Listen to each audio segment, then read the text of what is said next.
The thing about families is, you never realize you're starring in their favorite rerun until you see the script play out word for word. I was sitting at my desk when my phone buzzed with a notification. Message deleted. It was from my sister Jessica. Typical. She loved control a little too much to leave traces. But my phone, faster than her regrets, had already downloaded the 8-second voice memo she'd meant to erase. Curiosity beat caution. I pressed play. Her voice came through sharp, impatient. Mom will guilt her into it. Lisa always folds. She just always folds. I froze. She wasn't wrong. I'd folded at Christmas, folded at the lake house, folded until my spine practically spelled yes. But as I stared at the $5,000 deposit receipt for our upcoming family vacation, something in me, something paper thin but finally tired of bending, snapped. Straight. What if this time I didn't fold? What happens when the person everyone counts on to break finally breaks them instead? My name's Lisa, and this is how I paid for an entire family vacation. Got promoted to unpaid babysitter, and decided enough was enough by locking my entire family out of the house at 2 a.m. Stick around till the end, because I'll tell you exactly how far I went and whether they earned it. I'm 33, single, and a freelance UX/UI designer. Translation: I build, troubleshoot, and beautify the complicated digital worlds that keep fintech empires humming. Interfaces for banks, investment systems, payment processors. Millions can move with a click I designed, yet in my family's eyes, I might as well be playing solitaire in pajamas. To them, working from home means available for favors. If I'm home, I'm free. If my light's on, I'm slacking. If I'm breathing, I'm interruptible. And no one believed that faster than my older sister, Jessica, the family's golden prototype. Ivy League degree, safe corporate job in marketing. Husband, Robert, who says things like network synergy without irony. 2 kids, Thomas, 8, and Sarah, 5. Sweet chaos tied up in matching monogrammed backpacks. I love my niece and nephew, truly. But in Jessica's world, my child-free, flexible life makes me perfectly suited for one role: the family's human backup plan. Need someone to drive, cook, entertain, manage? Guess who's already volunteered by existing? Every family event turned into a one-woman production starring me. Unpaid and underslept. Last Christmas, I cooked for 10 people, barely lingering long enough to unwrap a gift before scrubbing gravy out of serving dishes. They watched It's a Wonderful Life while I mopped the kitchen. At the lake house, I was driver, grill master, and activity planner, all while juggling 3 client projects on rural Wi-Fi, which meant I worked from midnight to 3 a.m. every night. This year, I swore I'd reclaim my soul. No more couch beds at my parents' place. No more Lisa can take care of it committees. I found a solution so perfect I could almost hear cinematic music swell behind me. A sprawling coastal Airbnb called the Osprey's Nest. 5 bedrooms, big kitchen, heated pool, enough space so nobody had to share air with anyone else's stress. This is it, I wrote in the family group chat back in February. Link attached. Everyone gets their own room. We split the cost evenly, share chores, share meals, no martyrdom, no freeloaders. To seal it, I paid the $5,000 deposit myself, on my own card, my gesture of good faith, and apparently bait on a hook. Then I did what I do best: organization. Color-coded Google spreadsheet, columns for meals, cleanup, activities, costs. I even gave myself the first slot, Monday dinner plus kitchen cleanup, to set an example. I thought clarity would prevent chaos. Spoiler alert, it didn't. By mid-March, the group chat became digital tinnitus. Constant pings, 0 progress. My spreadsheet stood pristine except for my lonely name on the first row, glowing like naivete itself. Then Jessica struck first. Lisa, since you're driving up early anyway, can you grab all the groceries? I'll send a list. Before I could reply, Mom chimed in. That's perfect. Your car has more space anyway. Just charge everything to the shared bill. You know we'll settle up later. I opened Jessica's message expecting a small supply list. Maybe snacks, maybe juice boxes. What landed on my screen looked like a quartermaster's log for an army. 3 kinds of milk, 4 types of cereal, fresh produce for 9 people, enough steak and chicken to feed a platoon, cases of water, craft beer, top-shelf gin, and 2 bottles of the whiskey Dad likes for the evenings. My thumb hovered over the keyboard. Then I breathed in, steady.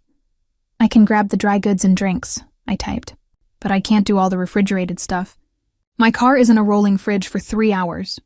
Jessica's reply popped up a second later. No words. Just a single, passive-aggressive, the digital equivalent of an eye roll. I stared at that little thumb, realizing it summed up 33 years of family dynamics better than any holiday photo ever could. And that was the moment I quietly decided. This time, I was done folding. A week later, the real agenda emerged. Jessica posted a link to a local winery. Booking this tour at Siabza Vineyards for Friday at 2 p.m. It looks amazing. Full hour tasting and vineyard tour.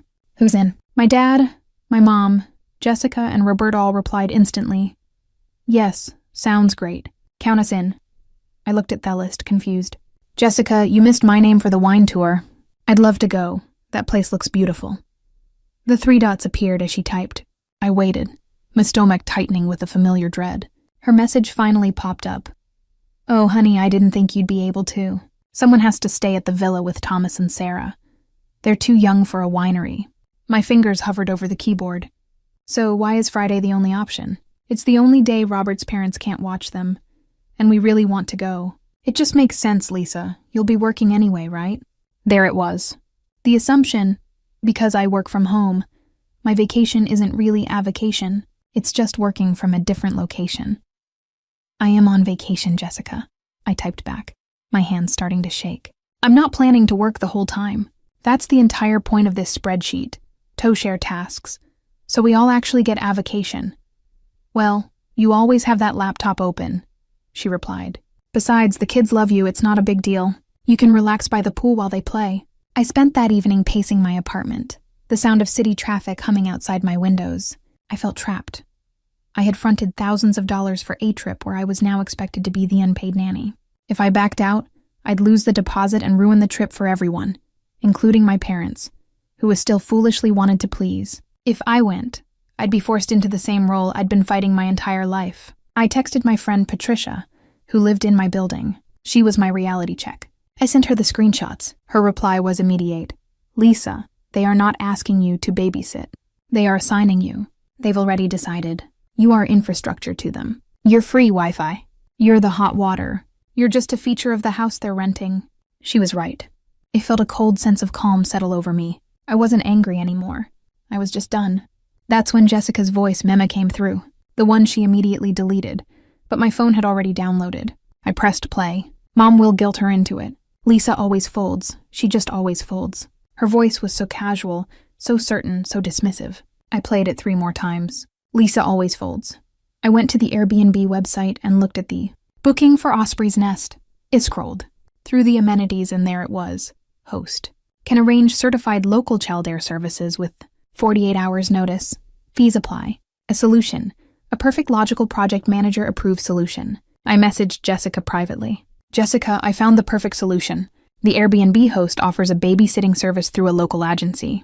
We can book a certified sitter for Friday afternoon. I'll even split the cost with you 50-50 just to be fair. I was proud of that. I was offering a compromise. Her response came back in under a minute. Absolutely not. Why would we pay a stranger hundreds of dollars when you're right there? Stop trying to get out of it. We are counting on you. Just move your stupid call. Move your stupid call. The call that represented 6 months of my work. That would determine whether I got the next phase of $1 million contract. My stupid call. I looked at Splitwise again. Jessica's balance still unpaid. My parents' balance still unpaid. I looked at the Airbnb booking. My name, my credit card, my deposit. Lisa always folds. Not this time. We all drove up separately on Monday afternoon. I arrived first and met the host, Susan, who was lovely. She gave me a tour of the villa. The place was stunning. Huge glass windows overlooking the ocean. The smell of salt and pine in the air. The check-in is all digital, Susan explained, showing me the smart lock system. This is the master code. You can set temporary guest codes if you like. And here's the app for the security system and pool heating controls. Perfect, I said. Thank you. This place is even better than the pictures. The rest of the family arrived an hour later. The mood was icy. Jessica and my mother barely looked at me. They walked past without a word and immediately claimed the 2-master suite with ocean views. My father just shook his head. "You've really done it this time, Lisa." "Done what?" I asked lightly. "Gotten used to this beautiful house?" He grunted and followed my mother upstairs. The first 2 days were tense. I kept telling myself, set up my workspace in the small back office, took calls, and went 4 long walks on the beach. The rest of them, Mom, Dad, Jessica, and Robert, went out for lunch without inviting me. I didn't care. I was getting my work done in peace. I could hear them whispering in the kitchen. "She's just sitting in there on her computer. She's offered to help with the kids once." Of course, they didn't see me get up at 6 a.m. to wipe down the kitchen. They'd left a mess. From Mom at 8:15 a.m., "Lisa, open the door. Stop this childish behavior. You're scaring the children." From Dad at 8:45 a.m., "I'm warning you, Lisa. You have 1 minute to let us in before I call the host." From Jessica at 9:02 a.m., "The code doesn't work. You locked us out. Are you insane?" From Dad at 9:15 a.m., "She's not here. Her car's gone." From Jessica at 9:30 a.m., "The host just called. She's kicking us out. She said we violated the terms. You did this. You ruined everything." From Mom at 10 a.m., "We are stranded on the side of the road with the children. Where are we supposed to go?" Your father's furious. "You are out of this family. This is the most selfish thing you have ever done." The last message was from Susan, the Airbnb host. "Hi, Lisa. Thank you for the heads up this morning. I'm sorry this happened. I got your evidence package. Your family was very hostile when I called, but I was able to get them to leave. Per Airbnb policy, since they violated the terms and refused to pay, I have charged the additional card and file for the outstanding balance. Hope the rest of your vacation is peaceful." I smiled. Before we left, I'd insisted Jessica add her own credit card to the booking for incidentals. I guess this counted as an incident. I spent the rest of my vacation at that hotel. I swam in the pool. I ordered room service. I read 3 novels. I slept without interruption. When I drove home, my apartment felt different, lighter. For the first time, completely mine. It's been 3 months. I haven't spoken to Jessica or my parents. They tried, of course. After a week of angry voicemails, the tone shifted to guilt. My mother left tearful messages about breaking the family, and how could you do this to your niece and nephew? My father sent an online text. "You really hurt your mother." I didn't reply. The bittersweet part, I miss Thomas and Sarah. None of this was their fault. But I've been mourning a relationship with my sister that I realized never actually existed. I wasn't her sister. I was her safety net. I was the person she could count on to fold. What I've learned, no, is a complete sentence. People who benefit from your lack of boundaries will always call you selfish when you finally build one. Your time is your most valuable asset. Protect it. And sometimes the only way to make people understand your value is to remove it completely. The Signy's project was a massive success. It led to 2 new clients. My income increased by 30%. Last weekend, I used that bonus to book a solo trip to Mexico. No group chat, no spreadsheets, just me, my laptop, and the ocean. And for the first time in my life, I don't feel like I'm folding. I feel like I'm flying. Now here's my honest take. Lisa did the right thing. Her family wasn't asking for help.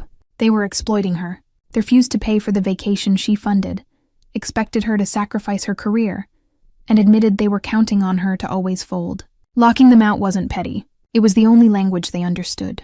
Sometimes the only way to teach people your value is to remove yourself completely. What do you think? Did she go too far, or did they get exactly what they deserved? Drop your honest opinion in the comments. And if this story hit home, smash that like button and subscribe for more stories about people who finally stop being doormats. Remember, you teach people how to treat you. Thanks for watching. I'll see you in the next.